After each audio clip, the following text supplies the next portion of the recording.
Bonsoir et bienvenue dans le MAC sur Sensation Yvelines en collaboration avec l'association Créactive. Je reçois ce soir Ève Armand. Bonsoir. Bonsoir. Vous êtes spécialiste en ingénierie de formation. Qu'est-ce que ça veut dire concrètement ? L'ingénierie de formation, c'est la colonne de la formation professionnelle. Nous commençons par étudier la demande et les besoins d'un commanditaire et de ses utilisateurs. Nous définissons des objectifs opérationnels et donc des objectifs de formation et nous mettons en place toute la pédagogie, méthodes, techniques et outils qui vont être nécessaires pour faire une formation efficace. Bien sûr, nous évaluons aussi la formation et les acquis des stagiaires. Avec vous, nous allons donc parler ce soir de formation professionnelle. Mais auparavant, quelques mots sur votre parcours. Vous avez créé votre entreprise en 2014. Qu'avez-vous fait avant la création de votre entreprise ? Bien, j'étais moi-même salariée de plusieurs entreprises pendant plus de 20 ans, notamment dans les domaines de développement commercial et de management des forces de vente. Et j'ai commencé par faire de la formation en interne pour ces entreprises. J'ai fini par aller passer une licence RH, formation de formateur à l'université, pour vraiment exploiter tous les composants du métier de formateur. Aujourd'hui, vous portez un projet de start-up. Est-ce que vous pouvez nous en dire plus ? Effectivement, la start-up que je suis en train de créer, qui ne peut pas encore, c'est partageonslaformation.com. Elle a pour but de rendre accessible la formation à un maximum de participants en permettant aux utilisateurs de se regrouper pour partager les coûts d'une formation et en ayant en face des experts métiers qui vont apporter des réponses opérationnelles. Alors la formation professionnelle, c'est un sujet qui évolue fortement ces derniers temps. Pour les salariés, des nouveautés sont entrées en vigueur récemment. Est-ce que vous pouvez nous les donner, nous les expliquer ? Alors, il y a beaucoup de nouveautés. Il faut savoir que la formation, c'est quelque chose de très important puisque ça favorise l'insertion et la réinsertion des personnes. Ça permet de maintenir les salariés dans l'emploi, de les engager dans leur travail. Et la réforme de la formation permet aujourd'hui, souhaite en tout cas donner aujourd'hui aux utilisateurs la possibilité de gérer leur propre parcours de formation professionnelle, de leur donner cette autonomie.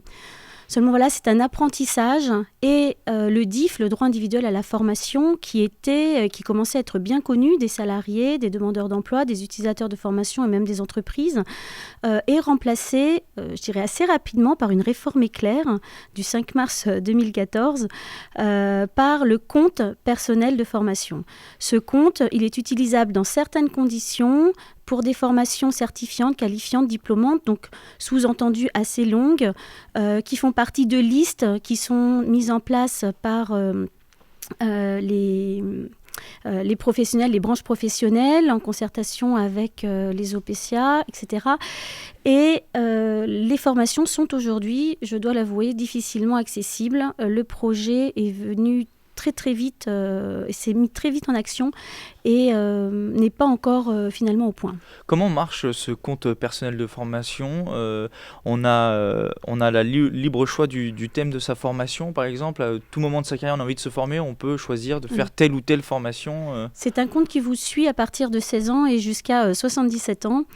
Et qui vous permet donc de choisir la formation que vous voulez faire. Seulement, comme je le disais juste auparavant, vous devez entrer dans des listes, dans des cases, et pour l'instant, toutes les cases ne sont pas encore ouvertes. C'est-à-dire rentrer dans des listes, dans des cases. Et si on fait tel métier, par exemple, on ne peut pas avoir accès à telle formation ? Pas encore.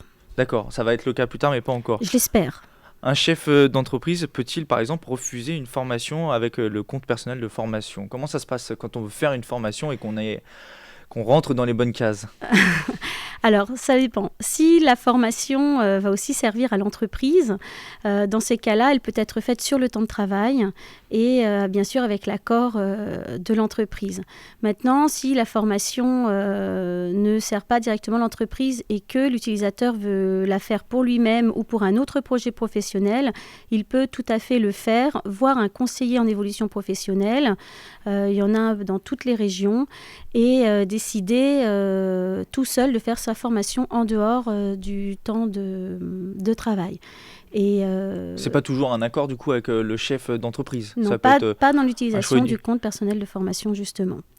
Qui doit payer la formation ? Alors j'imagine que si c'est en accord avec l'entreprise, c'est l'entreprise. Ça peut être le salarié également ? Alors, il y a plusieurs organismes qui permettent de financer une formation, que l'on soit chef d'entreprise ou que l'on soit salarié. Les OPSA vont continuer à intervenir, mais de façon, je dirais, plus allégée par rapport à leur intervention sur le plan de formation de l'entreprise. Et la formation du salarié peut être prise en charge soit par le compte personnel de formation, soit et aussi peut-être par une partie du plan de formation de l'entreprise ou par d'autres organismes qui vont permettre ces formations. Par exemple, je pense au Pôle emploi, je pense au FONGECIF. Voilà. Est-ce qu'une entreprise peut ou doit-elle proposer aussi des formations, ou alors l'initiative doit toujours venir du salarié qui peut ensuite aller voir son employeur ? Avec la réforme, la société est dans l'obligation de proposer des formations à ses salariés. Elle a une obligation de verser une contribution moindre. Par contre, elle est obligée de faire et de proposer des formations à ses salariés, sous peine de sanctions d'ailleurs, qui peuvent aller jusqu'à un abondement du compte personnel de formation allant jusqu'à 3 000 à 3 900 € par salarié. Et alors les formations proposées en interne, c'est une tendance qui marche ?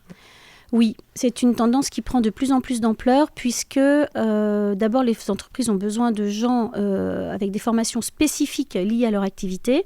Donc on développe pour ça les formations en interne. Et puis pour pouvoir former plus de personnes avec un budget moindre, c'est aussi une tendance qui se développe. Là, en termes de questions techniques, quand on choisit une formation, est-ce qu'il est préférable de faire une formation de courte durée ou de longue durée ? Ça dépend du choix professionnel. Quand vous avez des connaissances et que vous voulez de l'expérience, il faut faire une formation, je dirais, plutôt qualifiante d'une branche professionnelle qui va vous apporter des compétences concrètes, de l'opérationnalité. Et on est souvent sur des formations courtes parce que quand on est salarié, on n'a pas le temps de partir en formation longue.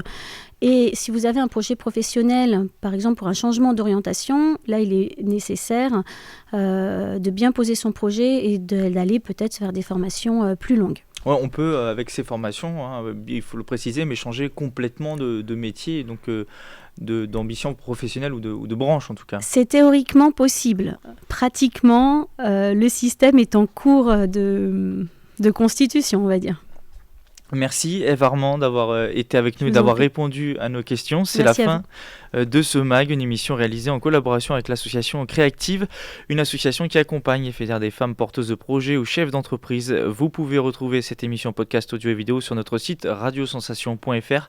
Bonne fin de soirée à tous sur Sensation Yveline.